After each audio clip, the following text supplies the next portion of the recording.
Hello, I'm Dr. Steve Guinup, and welcome to my virtual reality classroom and a talk on VR and the design of virtual reality art galleries. Now in front of us are works by students from the University of Baltimore and the University of Moscow, Idaho. That's art, virtual art, and it belongs in a gallery. That's one of the reasons why I'm having this talk. The other, though, is that virtual art galleries are creative spaces. They are innovative. They push the boundaries of form. They're also very functional spaces, and they serve as harbingers, I think, in the virtual for what, not just what an art gallery could look like, but a business space, a social space, a storefront. They even connect to what a classroom might be. And in fact, this talk and this classroom that you see around you right now reflects a lot of the ideas that we're going to cover in the coming conversation on virtual art galleries. Now, some of you may have seen talks in VR, people showing images, sitting around. This space isn't all that different in that regard. But you'll notice that I took out the floor, and we don't fall. And we don't fall because, this isn't a game. I don't really want that default action. But we don't need just a 2D image. We need a little more, particularly if we're going to talk about galleries. In fact, why don't we get rid of that? And I will load up the next slide. Yeah. No, I am calling this a slide. I don't really know what to call it. But if you can bring 2D images in and out of a scene, why not 3D ones? Albeit, though, this gallery just has another image of a gallery in it. And this is our starting point. These images here are of a museum created for the Dutch Rijksmuseum by Arcvision. It was created for the Oculus DK1, so it's probably one of the first of this generation's virtual galleries ever created. And it's a really nice looking gallery. I mean, it's got little bushes and light sconces and benches and little details that are, give it a nice sense of space. It also does a nice job of holding the physical work of the Rijksmuseum. So I don't necessarily have a problem with this space in general, but its title. Its designers called this the Museum of the Future. Yeah. The Museum of the Future seems to look an awful lot like a museum of the past.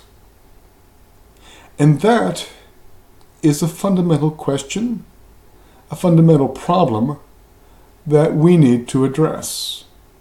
Because we live in a world that's becoming more and more virtual, a world that is exploring and pushing boundaries of what's possible in physical space.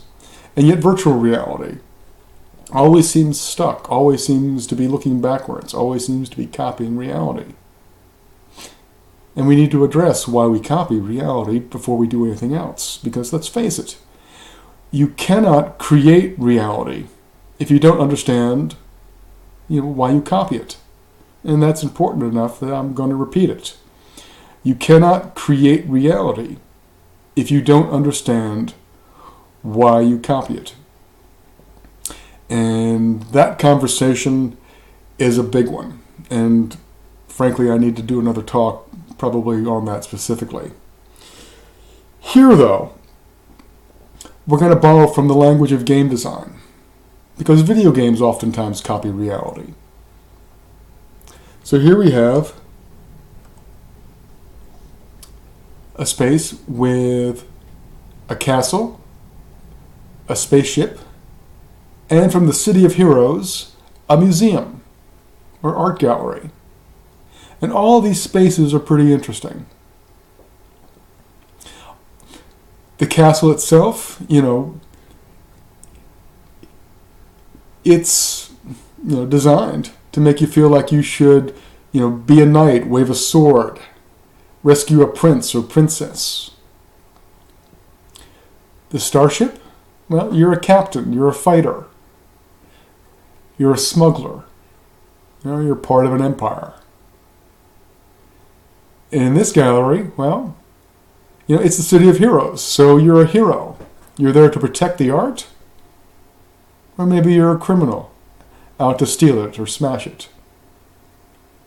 But it's curious, though, that these objects here, video games are oftentimes seen in the lens of a blend of narrative and interactivity. And that's kind of an old school view. But narrative and interactivity is something you might have come across in one of your textbooks if you're a game design student. If you dig deeper, a gentleman named Jesper Jewell tried to clarify that idea, because narrative is a big subject. And he said that video games were a blend of rules and fictions. And that idea of fiction really comes into play right now. Because this castle, this video game castle, never really existed in a physical world, and it was never meant to. This physical castle was meant to make you feel like you were a knight, and make you feel like you were in medieval times. And this spaceship, this spaceship never existed at all. This spaceship is a complete work of fiction. It's meant to, again, make you feel like you are in a space. Castle, this museum, well, again, this isn't meant to be a physical, real museum. It's meant to copy one, meant to make you feel this way. It's, as a group, they are meant to suspend your disbelief. And think about that for a second. Suspension of your disbelief. It's a common thread in game design. So you're supposed to believe that these spaces are real and act accordingly. And that raises two questions. One is, what is the role of reality and realism in these spaces? And let's face it, that's kind of obvious at this point, that reality here, and I think this is big just in general for game designers and for VR developers, is that reality isn't a goal. I think people make that mistake far too often. Reality and realism is not a goal, and when you make it your goal, you probably have that sense of emptiness once you've got that complete. No. Reality and realism are tools. You want good tools, but they're not goals. And they're tools to make you feel a certain way, do a certain thing. Reality and realism in games are there to shape your belief and your behavior. Now, this classroom space, and art galleries that hold art galleries that hold the work of my students, whose work you just saw. That's real art, and this is real learning. So is this classroom space, this learning space, a fiction? Or is it a real classroom? It's an art gallery in VR that shows real art. A real gallery. Not a fiction. It's a curious thing, isn't it? Because if you have a fictional space that shapes your behavior, you're supposed to be immersed in it. But a non-fictional space, it's supposed to help you get the job done. It's supposed to help you learn. It's supposed to help you view the art. Very different parameters. And one leads you to copy reality as a whole, like those classrooms you saw earlier with the desks and the chairs. That's just copying reality. It's not really exploiting the potential of VR. But this space, what you just saw earlier with the single image and the no floor, and now you see a room and then a separate room, the way I'm bringing these details in and out, I'm celebrating the power that VR has to offer. This space isn't a fictional one.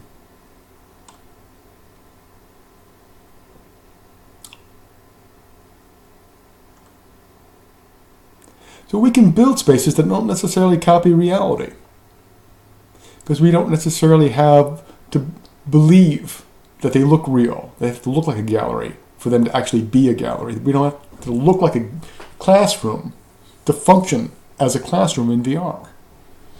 And yet, even while I'm saying that, you've got a picture of me as an avatar right in front of you. My human body. And this isn't specifically my real body. And in a sense, it's really me talking through it, but it's a fiction. And yet, we want it. We want to have that sort of connection to each other. We want to leverage those icons and those abilities of our physical space. In fact, I will bring up the emote. I mean, we want to be able to dance and wave. I mean, we have these behaviors already programmed into us that we want to leverage and that this body, this physical form, affords. But we also want to extend it because we have the ability to do more. I mean, think about it. It's pretty cool what we can do aside from just being human in VR. And it raises lots of questions and lots of possibilities. So much so that it's hard to think about, hard to understand. All of these spaces are art galleries, or art gallery-like. And interpreting all this, interpreting virtual reality as a whole and all of the designs that are being done, is really, really challenging. So the first question we have for this piece is, well, how do we get our minds around it? How do we understand the work that's being done today? And the answer, I think, is relatively simple. 100 years ago, 150 years ago, early cinema got its start. Yeah, film, movies, Hollywood. But in its earliest conception, cinema was seen as a copy of reality. There was a myth of total cinema, in which people rightly, they wanted to add color and sound and have film that didn't catch on fire. Useful stuff. Those early people, when they were just happy copying reality, they didn't have to think too hard about what they were doing. Eventually, though, they wanted to do more. You have Nickelodeons, those little short films in which people, sometimes they had really, nice realistic scenes, and other times they played around with special effects, going backwards in time, changing the settings of the film and the exposure to have, crazy colors, slow motion. I mean, Nickelodeons represent sort of one thing. Short, special effect driven work. There were also cinema folks who were exploring bigger ideas and sort of trying to create a whole new design language.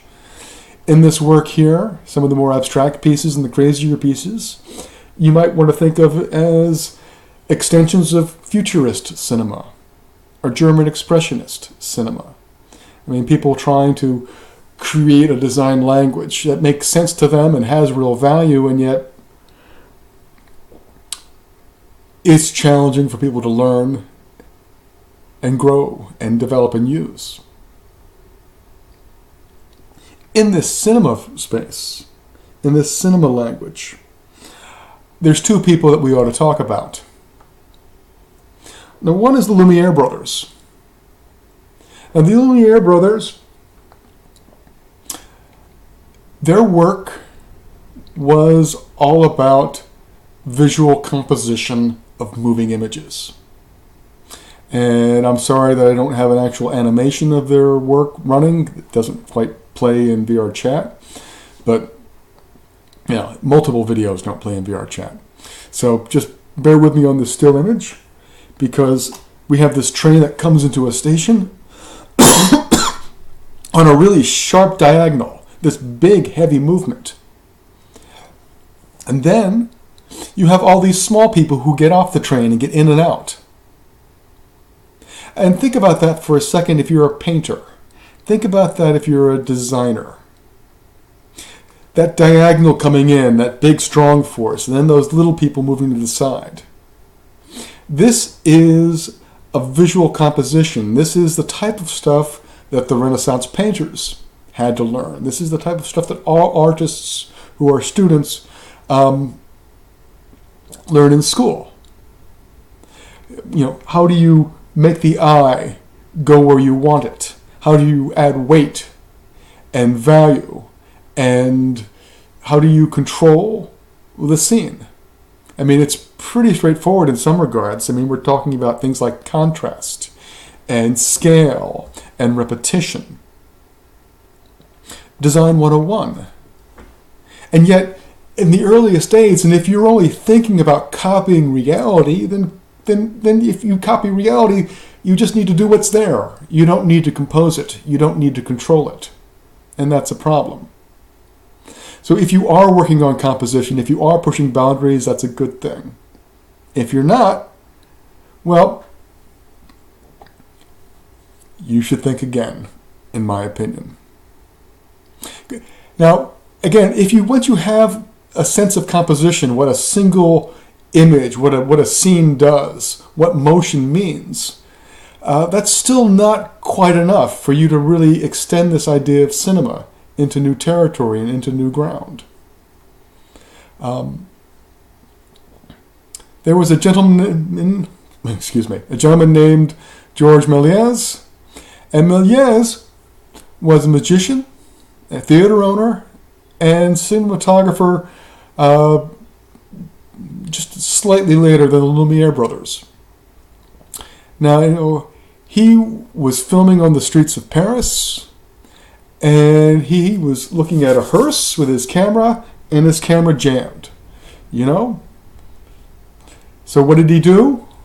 Well, he shook, and he kicked, and he nudged his camera. And eventually, he got it working again.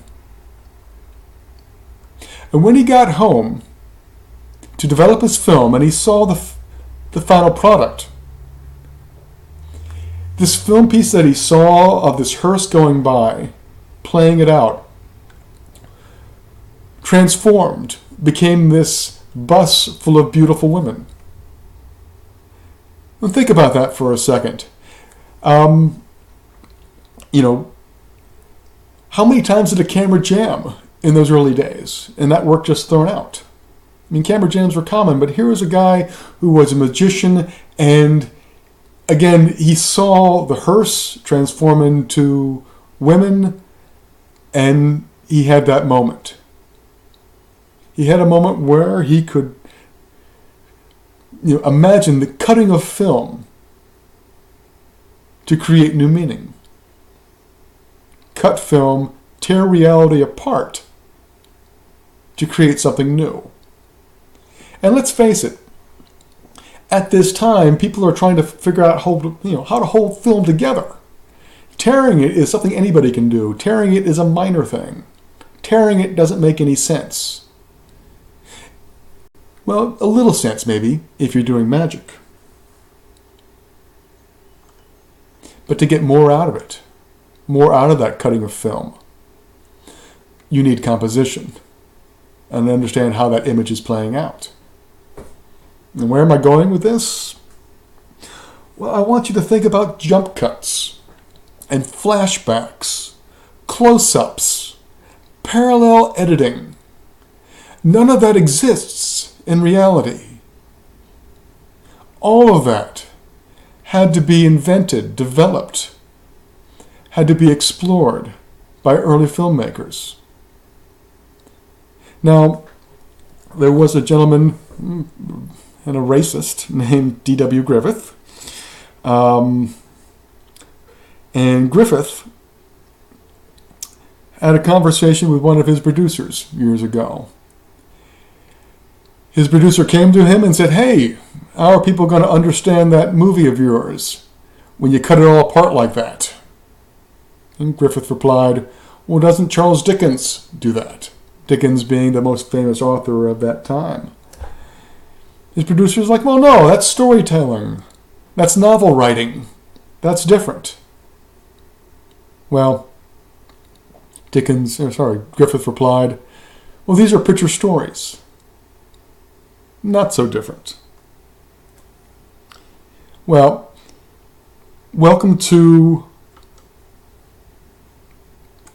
the challenges of early cinema, now made into VR. Welcome to people exploring both how to edit reality and how to compose it.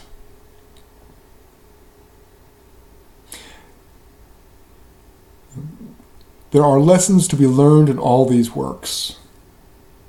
And I think if you approach it that way, as compositional studies for some works, how do you make the most of a scene, particularly where they break from reality? What do they add? What do they take away from reality? And also what new behaviors, what new functions and features they add, and how they edit it, how they take apart reality.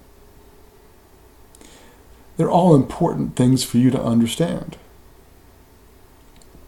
In fact, we don't need to worry about walls. We can run right through these spaces. I mean, don't video games do this? Don't video games edit reality? You can imagine a conversation. People maybe even complaining about the work I'm doing right here with these scenes that flash in and out. How are people going to understand this virtual world with it changing like this? Well, doesn't Shigeru Miyamoto, Nintendo game designer behind Donkey Kong and Mario Brothers, doesn't Shigeru Miyamoto do this sort of thing? Well, that's game design. That's different. Well, no. No, these virtual spaces aren't so different. This is still a blend of narrative and interactivity, still a blend of rules and fiction, still a blend of rules and nonfiction. So let's talk about galleries.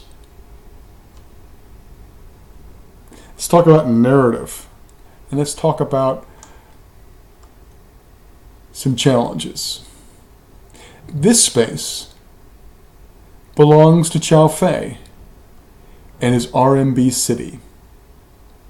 RMB City is one of the most famous art galleries, art spaces ever created in Second Life. And it is exactly that, a giant city. Bit of comedy, bit of extra color, kind of smooth over some of the issues and the modeling. But overall, it's a really curious space. And I want you to think about a gallery now as city. If you live in a city right now, think about all the potential and places to hold work. I mean, there are alleyways and underground places. There are, of course, rooms and storefronts. But there's also, stadiums and rooftops and, all kinds of, places where you can put art. And you can expect to be very social, or you can expect to be alone. In a sense, a city is just sort of an infinite space to hold work.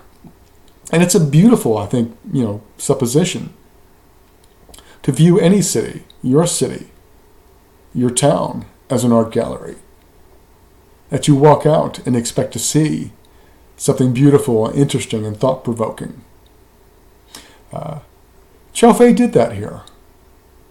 Chow Fei merged the narrative, the story of a city, the functionality of a city, with that of an art gallery. Earlier I talked about, realism and reality, shaping your belief and behavior.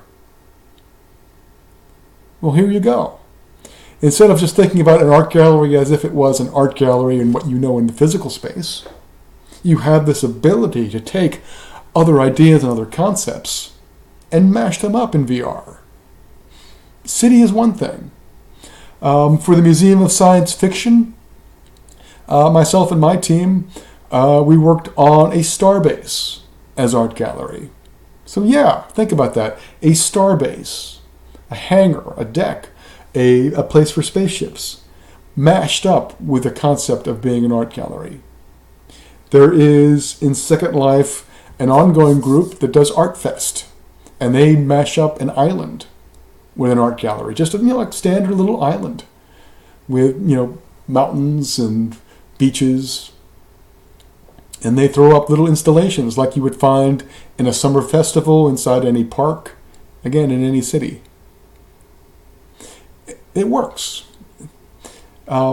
This idea of a narrative mashup is something that we're going to return to, and for those of you that are trying to figure out how you can do more in VR and how you can break boundaries, it's a wonderful path to move forward.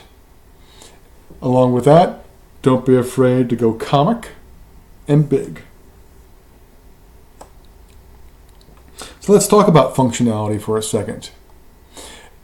The city allows you really infinite notions of how to present, curate, and archive work.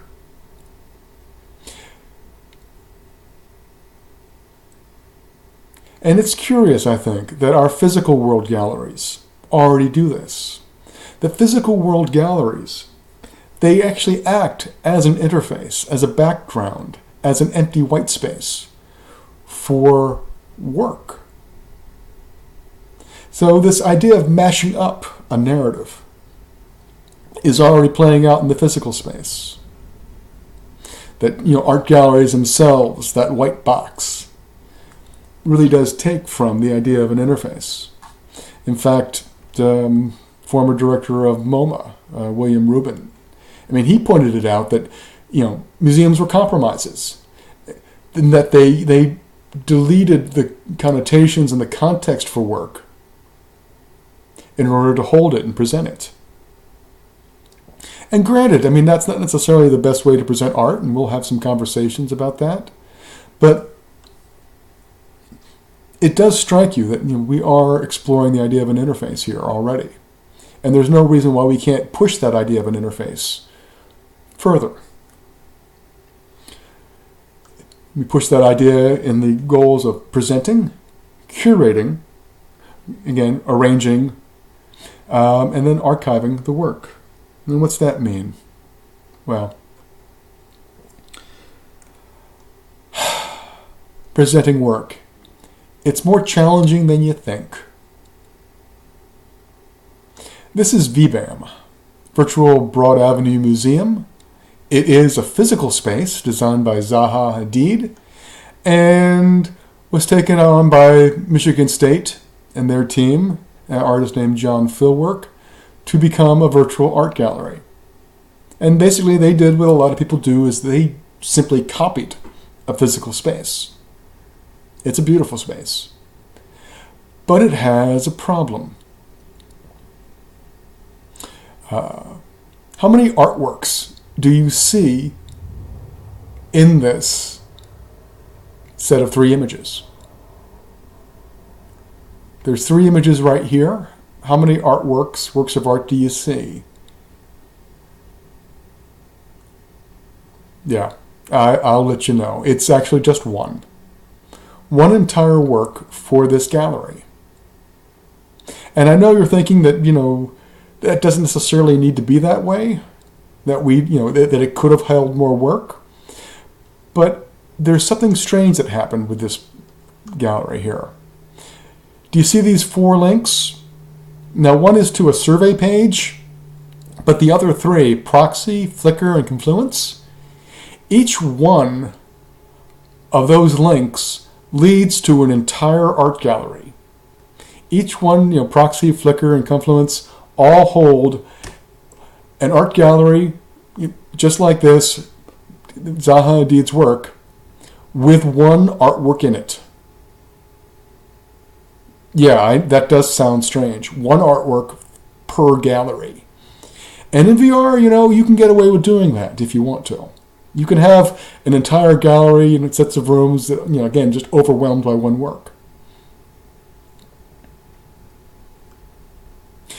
Now, in fairness to John Philwork and the folks at Michigan State, the real issue is twofold. One is just getting virtual artworks can be challenging.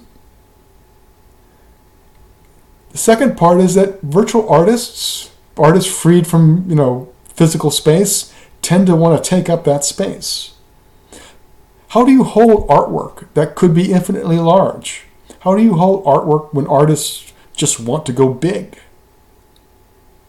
Can physical spaces hold virtual artwork? And the answer, of course, is, oftentimes no, it can't. It can't hold sort of the immersive, large-scale works that we want. Now, some of you may be thinking ahead and saying, maybe we just put these paintings that are like links to other worlds. We just, have the sort of gallery of images, and we click on the image and we go inside, and that's a way to get around the sort of sense of scale. Well, there's nothing wrong with that. There's nothing wrong with the idea, but the truth is that people are already doing it. And this image is on the other side here. We have these sort of small installations with portals in front and VR chat. We have the art gate, which just has these sort of white hallways that you pass through and teleport to other works of art. In here, just a row of links of work by our man Zimetti. Does this feel like an art gallery to you? Does this kind of, sort of, maybe? Does this sort of page of links remind you of this? In the previous slide, I talked about art galleries being social interfaces. And these links, these breaks, they kind of hurt that idea of a social space, doesn't it? This tends to separate people and divide them and send them off, and it kind of hurts your notion or understanding of what a larger environment with a larger single interface would be. It just sends you away. I mean, in web design, you don't put a bunch of links on your homepage because you want people to go in and explore your space and your work and your ideas. So there are good reasons that maybe this whole, hey, we're going to use a page of links, isn't necessarily best. It's something to think about because it forces our hands. It forces us to think further and deeper about what an art gallery could look like. This is La Fabrique by the art group Alternate Fabrique, or Fabrique CH. And it's an old work. And for me, it's actually pretty beautiful. And yeah, it is abstract. And it is simple. This work goes back to 1999. What I like about this, in particular, is in the Museum of the Future, the very first gallery you saw, it had those plants and benches and bushes. It had sconces and bits of trim. Little realistic details that gave you a sense of, richness to the space, a sense of detail and volume. Well, if you just build a rectangle in a box and you leave out reality, what do you put in?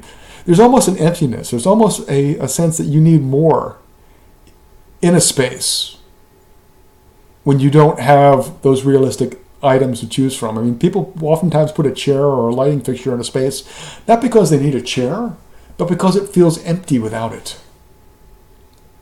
And game designers in particular, if you look at good video games, you're going to see them doing these same sorts of tricks with the architecture. Because, like our friends from Alternate Fabrique, they break the space. They break the geometry to create volume.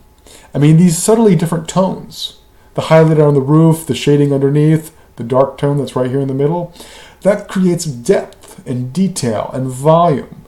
It adds interest without actually having to copy reality. And they go so far as to add these line work into it. I mean, a very digital piece of exploration.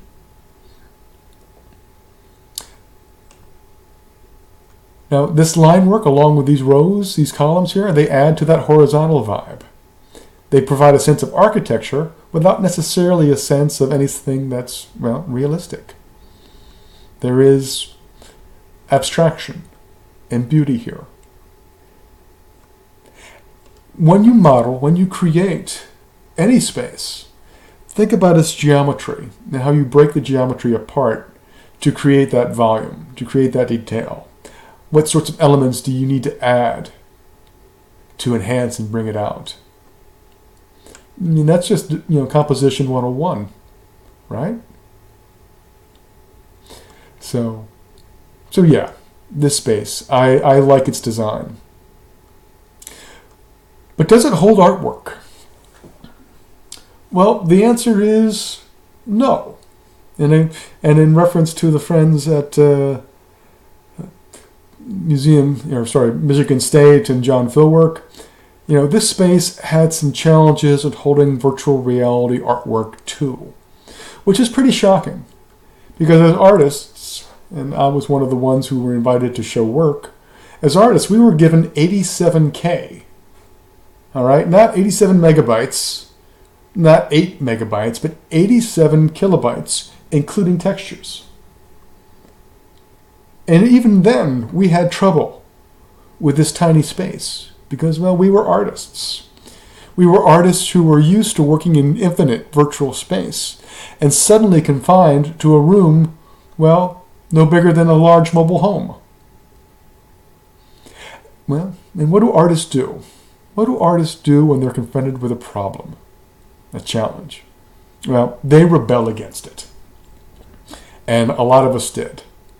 A lot of us played off this sense of scale. The first image here, from my old employer and Arts Electronica winner Andy Best and his wife Mira, they filled the space further with this giant baby-like, zombie monster. Yeah, so imagine that it's a tiny space for us as artists. Andy played that up. Andy wanted to make the gallery goer, the guest, the visitor, also have to deal with a confined space. They have to feel that frustration and navigate around this sort of tightness. To do it, you drop this monster in. Most of the people, probably didn't get the joke until much later.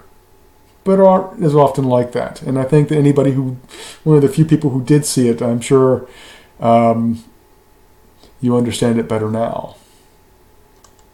This middle image, well, this one belongs to me. And yeah, it's kind of hard to understand because, well, I put a button in that space, a red button, and you push that button, and this gallery and their gallery just flickered away and disappeared. Now, it only disappeared for people who pushed the button. So anyone who didn't push the button was still in this space seeing this reality, seeing these things. But if you push the button, all the walls were gone, and you are now seeing this. You could still talk to those other people, you could still interact with those other people, but when you tried to describe what you were seeing entirely different things. Now, at the time, when I was actually exploring this work, I was actually doing it based on religion. And originally, I wanted to have this sort of multiple sort of religions appear. So Christianity and the Muslim faith, Buddhism, maybe more Catholics, maybe some Judeo or Judaism going on. But this sort of random world popping up based upon your particular faith. Because how you see your reality around you, you can see the same thing, but see something that's very different from a person that's, next to you. And I think it was a good idea then. Today, well, look, it's pretty obvious that people see reality very different than their neighbors. We have a very divided sort of world, and particularly in America, the way we see things. So, as an art project, I think that there's something useful here. It also gets into this notion of shared and unshared behaviors, that people can see things and interact with things that you don't necessarily interact with. And right now, that's confined to oftentimes to menus. In fact, like if I bring up the menu here, only I see my menu, other people don't. Why should they? But that's an ability and affordance of virtual reality that we ought to explore more. If your default idea is that everyone should see your behaviors, that everything is shared, you're probably wrong.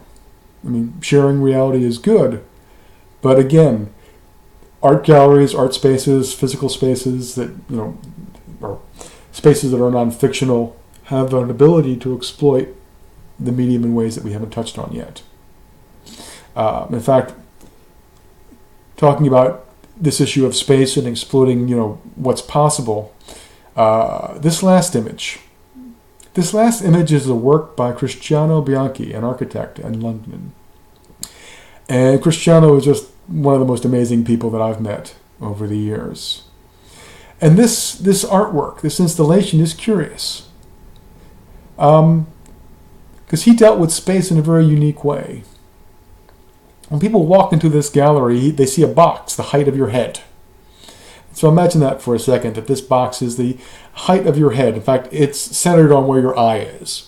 In BS Contact and Black Sunless technology, all your avatars are the same height.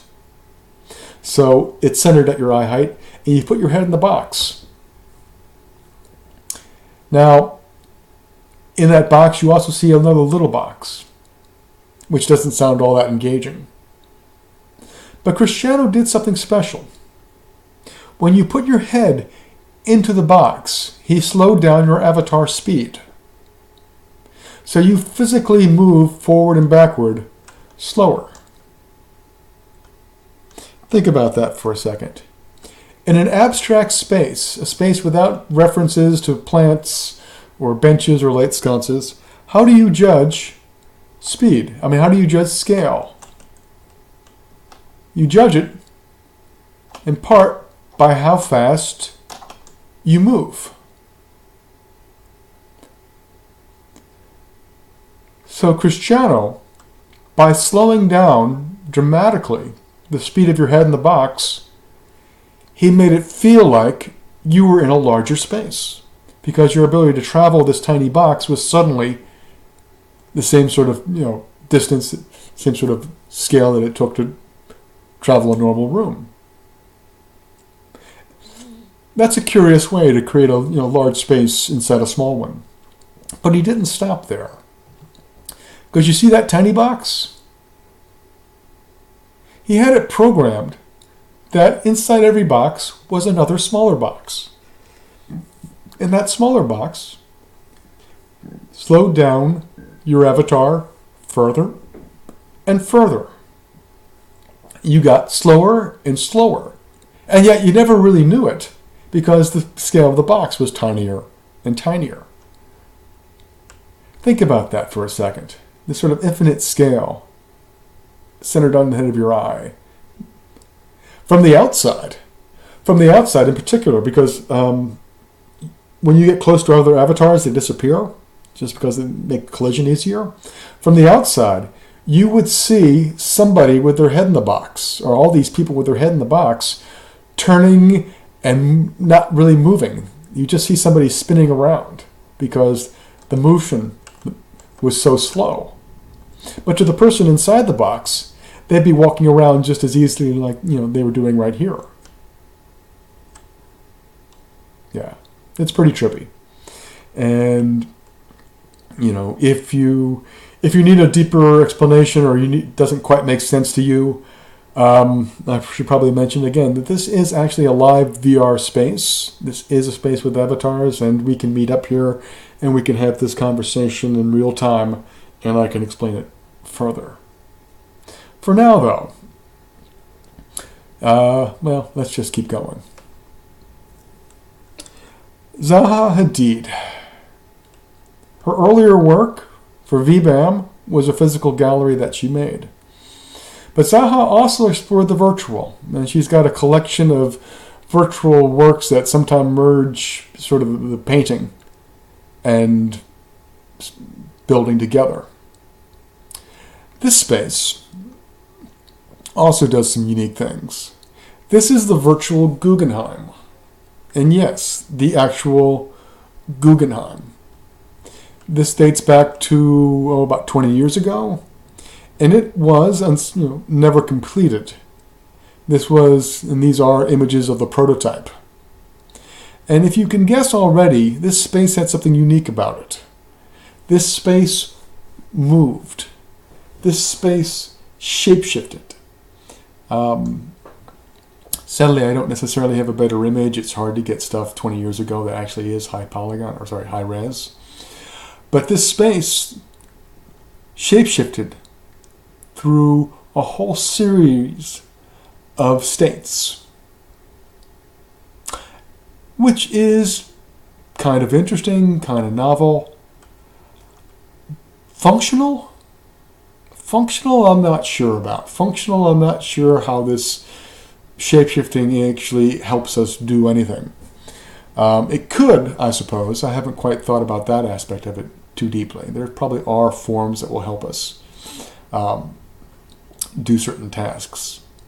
But here, for me, the virtual Guggenheim comes off as a space initially as a rebellion against physical world architecture. Now, in the earlier piece, we artists, we rebelled against a small space. Rebellion is what we do. Here, Zaha Hadid, she embraced her inner rebel, her inner artist, and she rebelled against those physical constraints to create this. What you may not have noticed, though, is the narrative mashup. Earlier, again, Chow Fei in the city, my team in the starbase.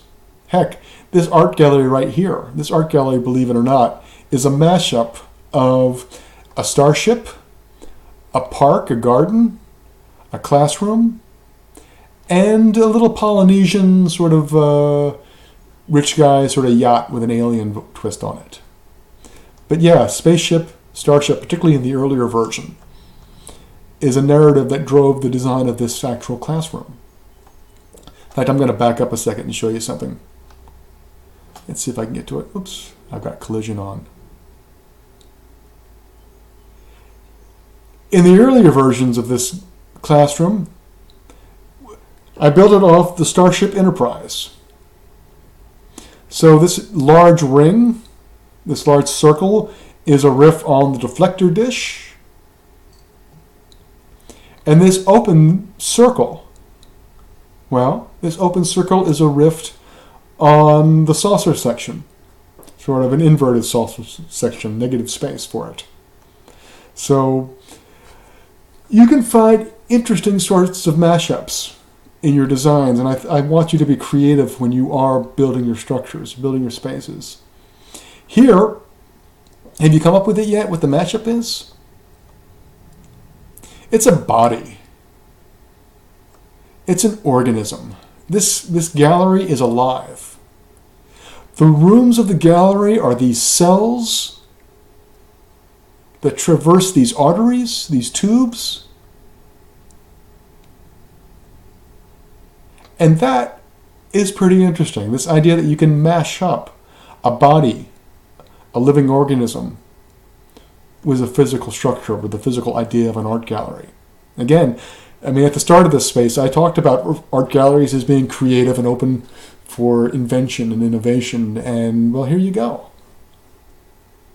Now, what's so practical and what's so useful about this? Well, there's a couple things. For starters, each one of these rooms can have its own scale. Again, like the work that you saw, in a sense, with Cristiano. He changed the scale without even leaving the space. So each one of these rooms, these cells, could hold an individual huge artwork, or it could hold a number of artworks. It could hold a stack of paintings. It could hold a single artist or an artist period. But this sort of segmentation allows people to actually curate work in a unique way. And there's also not just this notion of like earlier where we had these random links, the sort of list that you could travel through sort of at your own choosing.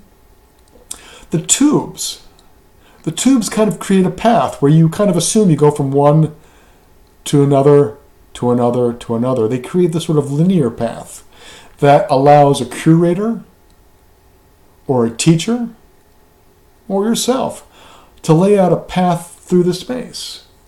Because how you travel through a space creates a story. How you travel through space contributes to your narrative and your understanding, which is going to lead us to our next series of works. This is from Brent Oz, Retrospective. And if you know anything about Second Life, then you know Bryn. She is one of the most prolific and best-known artists and still very active in creating work. And much of her work now involves 3D printed scenes and printed objects based upon her virtual works. If you read the text version, the document that I've got, you can go over her own words. You're going to find that she talks about her designs, again, in a language of composition, of contrast and scale and repetition, and positive and negative space that leads you through it. In a sense, it's a riff on game design. Her gallery leverages those principles too, although in a little bit more subtle manner. Whereas the other galleries that you saw had rooms that held work, Bryn's gallery is of her work.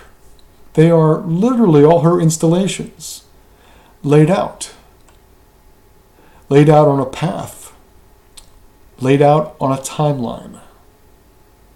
So when you visit her gallery, visit her retrospective, what you see is her journey, her story. You see her introduction, where she talks about herself and gives you a general sense of who she is.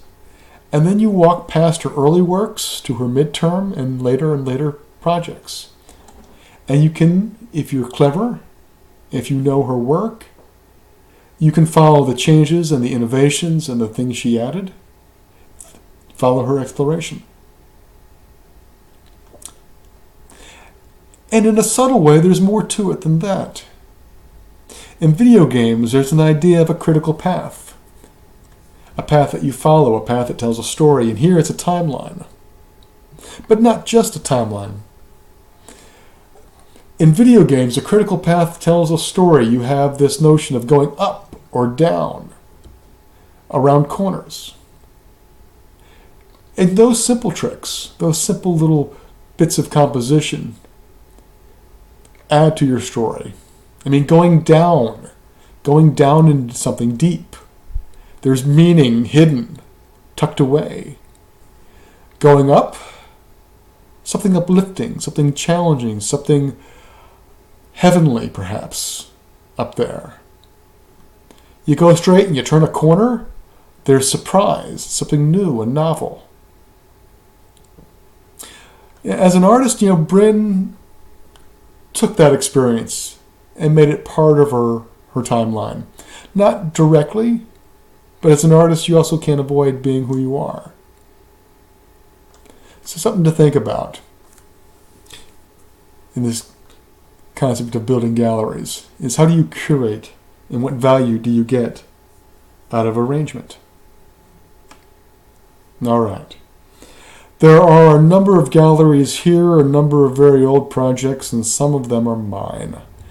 And I'm going to have to go through this somewhat quickly. Below, this last little image here is called Timeline, literally. And it is a gallery of work representing ideas from the 1950s, 60s, and 70s. 3 decades. Now my twist is a couple-fold. For starters, the entry points are random. You can enter in from the 1950s or the 1970s. It's randomly assigned. Now think about that for a second. Entering from the 1950s and moving through that data versus moving from the 1970s and moving through that information. You have the end of the World War II, the start of the Cold War in the 1950s, 1970s.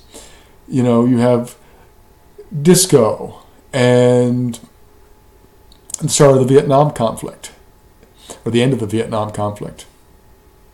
Both decades let you color and see the 1960s differently, right? If you enter from the 1950s, you'll see the 1960s differently than if you have from the 1970s. So this space was designed as a multi-user sort of experiment in trying to create conversation from different points of view on the 1960s based upon your entry point. And again, it's trying to bring people together by creating sort of controlled conflict. The other little tidbit that I had to this that I really enjoyed is that they're on the left here, that actually is a heads-up display. The mini-map actually is, of where you are in the timeline. So you get a sense of where you are at all times in the mini-map. And you relate that cognitively to where you are in the space. So this sort of abstraction of data exists in your mind. Maybe it could go further. Maybe not.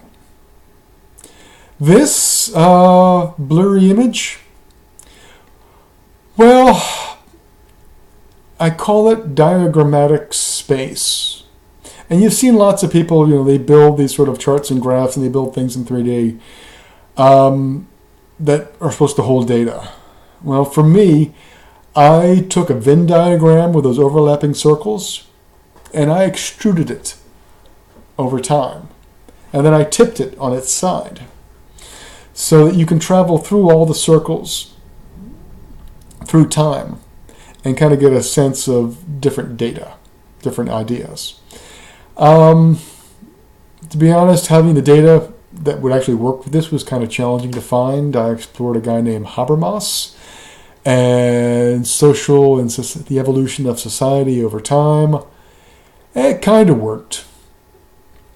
But I think for you guys as artists and developers and designers, I would suggest this, keeping the idea of a diagram as a starting point. The mashup of a narrative that is a diagram with a physical space, with a physical gallery, with a physical classroom or any sort of educational environment. Or even, if you're in a business situation, your business data, how do you hold it and present it and make it immersive? A diagram might be a good way to do so. All right. And lastly, Cristiano Bianchi returns. And this gallery of his is for the band the Sex Pistols. Yep, Sex Pistols. And he laid it out like a database, like an array. You can also call it a grid or a checkerboard. And by that I mean, on one axis, he had all the band members. He had time. So like me, he extruded things over time. So you have like down here, current day, and all going back year by year to the band's inception, or a couple of years. And then on this axis, he had band members. So each band member represents its own or his own block in this space. And as you walk through this ethereal checkerboard, the space that you were in, the space that your body was in, was fully materialized. So where you're at has the most data, has the most information. It has sort of these screens and structures around you that relate to that member of the Sex Pistols, like Johnny Rotten, and that year, like 1972.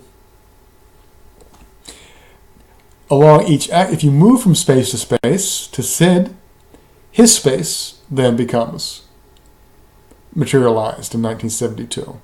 And if you walk away, walk down, maybe you go to 1971. The other way, you walk into 1973 in Sid's space. And they cross over, if you want, back to Johnny Rotten. It's an interesting way to hold data, isn't it? He goes a little bit further in that each axis that you're on also holds some basic information, so you kind of know where you're at. So the Johnny Rotten axis is semi-materialized, and the year that you're in is also semi-materialized, partly materialized, with this other space still being abstract, still being, not necessarily walled off, but again, more fully functional with the data that you need. It works. I mean, it's funny. Your cognition actually does, when you're in it, it makes sense. And like most artists, rather than try to really tweak and refine what he had, he started playing with the z-axis and going up and down. And that's, that's another story. But being able to hold data and information is part of what these galleries do and present. And that brings us back to liquid architecture and Markus Novak. And in the earliest days of VR, in the earliest days of trying to come up with these data spaces, Markus Novak had some proposals. And personally, I kind of view his work along the lines of futurist cinema or German expressionist cinema, where he's not wrong in his ideas, but the legibility, the ability to read and get value out of this is challenging. Because for him, he took almost random data or conventional data or data that he had on something else and just literally piped it in to create these shapes and forms that represented a structure. So for this particular image, heck, I don't know what he's talking about here, but there is some data that drove the dimensions of all these spaces and rooms. It sounds kind of weird and maybe not workable, but, think for a second. Think about, the world you're in right now with the blue sky and the ground and the trees. You can cut those trees open and they're full of data. You can dig in the earth, study the soil. Heck, find fossils from millions of years ago.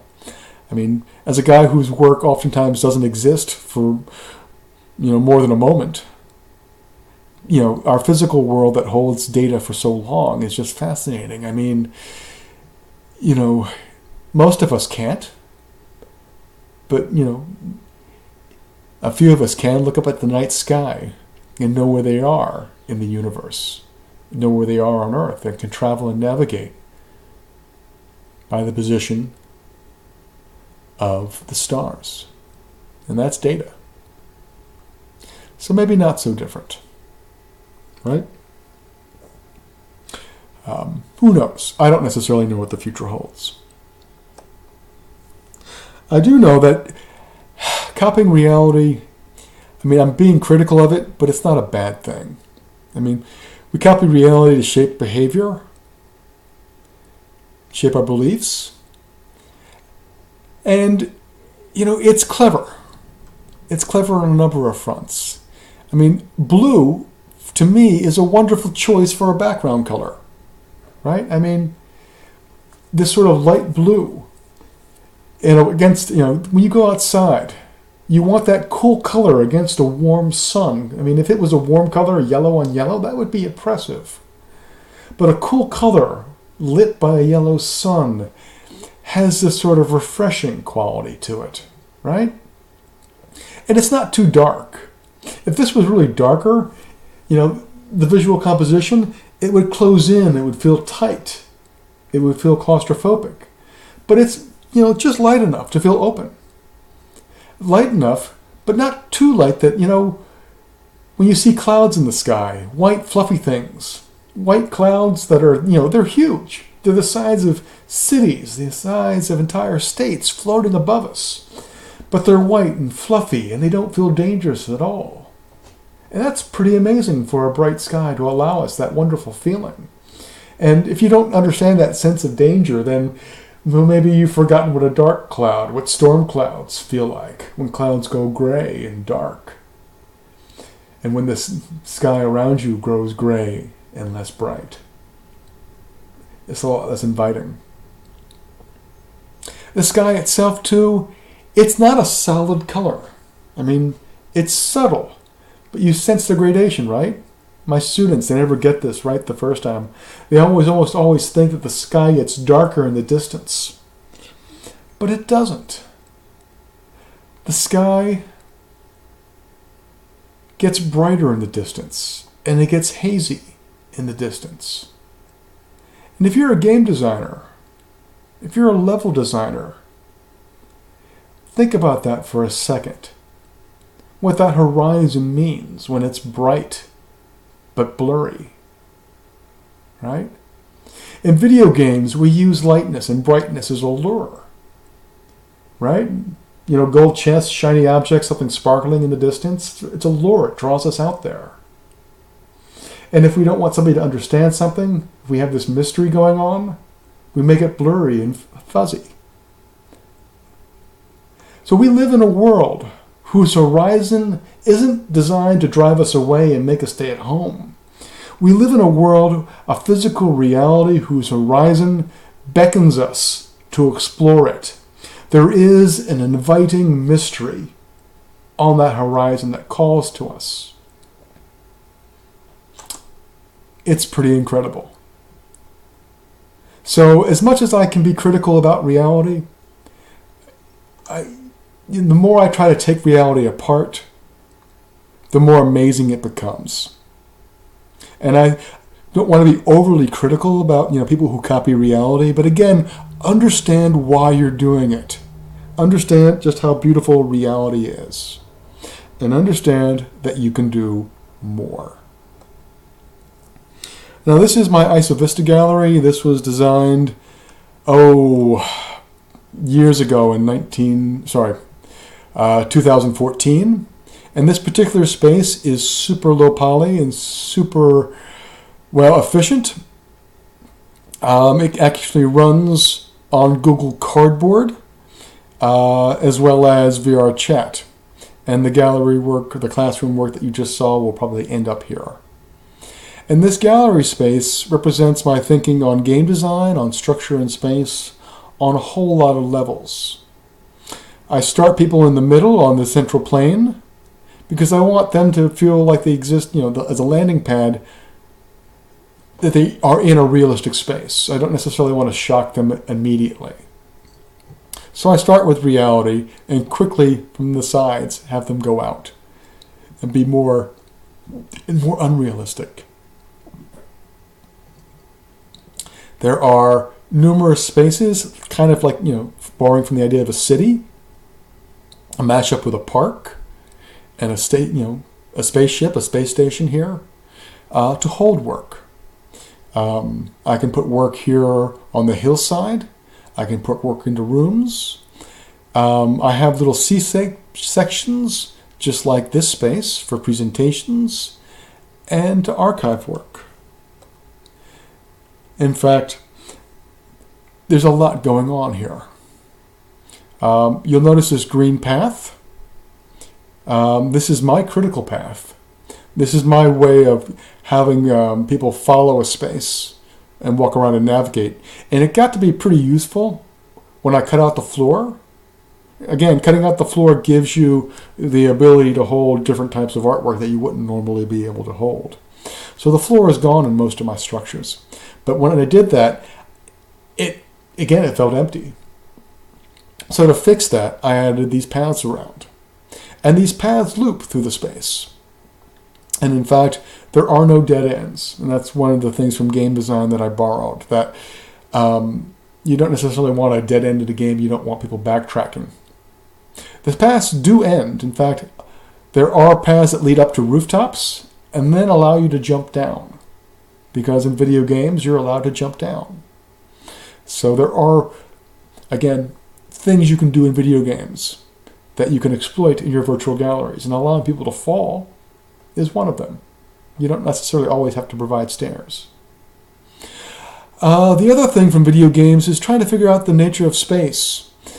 These main rooms can hold maybe 2 to 3, 4 large installations, or a bunch of smaller ones. My thinking then, though, was that walls really act more like occlusion. They're not necessarily designed, structurally to protect the artwork. And in fact, Brent Oz goes on this. You don't need rain. I don't need to protect from the rain. I don't need to protect from thieves, using walls and locks in that regard. But walls provide occlusion that, big works, animated works that, would stress the system can be broken up and divided and placed into spaces. So beyond just curation and having things grouped together that would fit together, there is, again, some game design principles in play. Inside these spaces, this is one of the galleries, I found that when I got rid of the floors, that having spaces that had a very novel top and bottom didn't make much sense. It felt like too much. And even this might feel a little surreal to you right now, but, well, I'll explain more in a second. One of the things I did to try to break that, though, was mirroring. So I added a little ribbon in the center, and then I mirrored up and down. And just the notion that you are on the center of that mirrored plane adds to a sense of comfortableness to be able to walk in space. And this, of course, structure is pretty simple. Again, it's just extrusion. But I had a little bit of fun. You'll notice that here on the bottom this comes out and this comes in. And all that is just me grabbing and tugging an extrusion to the left to create a little bit more of a dynamic space.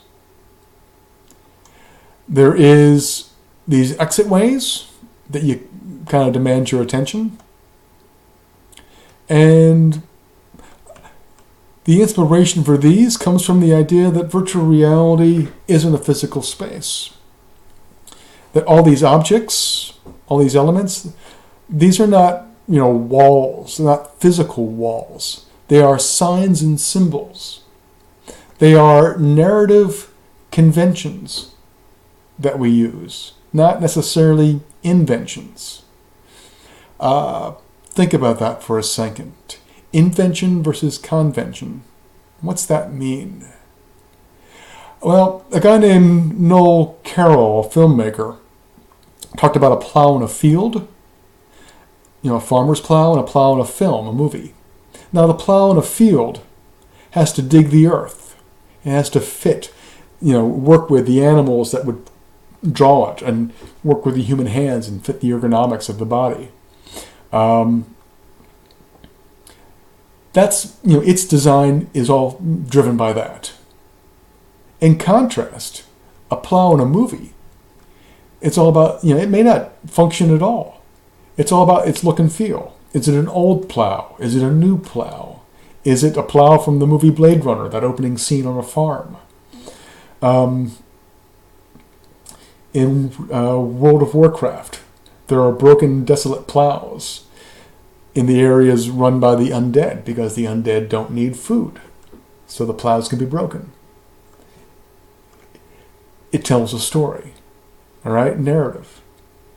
While the plow in physical form is interactive and has to function. One is an invention, the other a narrative convention. One is cinematic and the other not. And that brings us back to virtual reality. What is this space? Is this a space of cinema? Is this a place of the filmic plow? Or is it a space of the physical plow? What is an invention? Well, it's hard to grasp, and it's still being worked out. But I will say that belief and behavior That the physical plow doesn't require my belief to work. That physical inventions, by and large, don't require your belief to work, but conventions do. Conventions in this physical virtual space require your understanding to actually, make sense. In fact, in cinema, jump cuts and flashbacks, parallel edits and close-ups, all of those things, they may be inventions.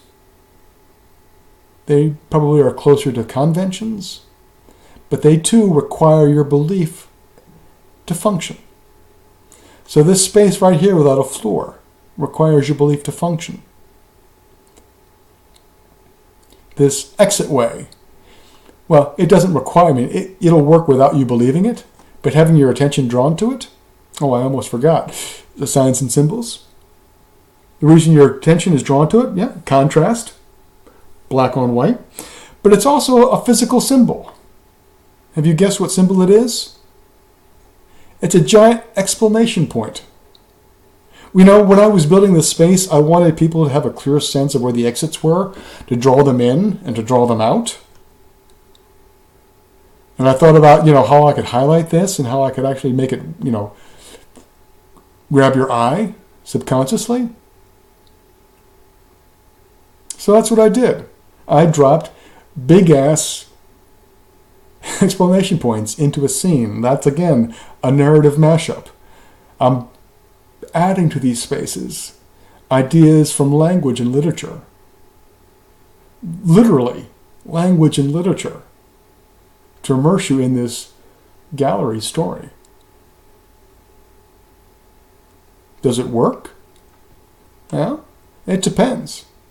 You're following along, and this is probably your first time hearing or experiencing any of this. If it doesn't make sense to you, if you don't understand that we can edit reality and bring, images in and walk through space by having space brought to us, then I think you're missing something. If you don't understand that virtual reality isn't bound by the rules of physical reality, and that opens up doors to possibilities, you may not be the visionary that you think. And even if you do accept, I understand what you're saying, then you kind of have to go through and start believe what you're seeing. Because this type of presentation, that you're seeing, go search for something like this. Search Second Life, search Active Worlds, search Sansar, High Fidelity, VR Chat. You're not going to find anybody presenting work like this. You're going to see people having stages and chairs and copying on reality. You're not going to see this presentation. You're going to see bits and pieces. You're going to see other people, like in early cinema, playing around with composition, playing around with abilities. But again, it's time we do more. It's time we string these abilities together and really build a native design language. It's time we learn to, again, use reality to manipulate behavior, to shape behavior. Use it as a tool. Even right here, did you notice this edge? You don't fall. At the start, you don't fall because this isn't a video game and I don't want you to die. By default, most game engines, they have you walk off and you die. Because they're caught up in creating that game reality, not virtual reality. And that homage, that privilege we give to realism, it's not necessarily wrong, but it becomes a problem because it limits your thinking and it sets defaults. Here, I've used this edge for a simple reason, because this edge, while you don't die when you fall off, it's a normal place for you to stop. It's a normal place for you to stop and look at images. And these images here are full screen. Do yourself a favor and explore other sorts of spaces that run slideshows. They lock you into a 2D window if they want to show you a full screen place. They don't delete the floor. They don't edit reality. They don't edit reality. And because they don't, you'll notice that image in the background actually cuts through the ground, cuts through the floor. And they're forced to show you smaller images and tighten your group. But if I want to show to a group of 20 people or so, which is the space is designed for, best for groups of 12 to 15. But cutting away the floor makes sense. I mean, do you really like looking up? Is this the way you want to see a big image? Folks, there's a lot of design thinking here that you may not understand, and that may not even be right. But do yourself a favor.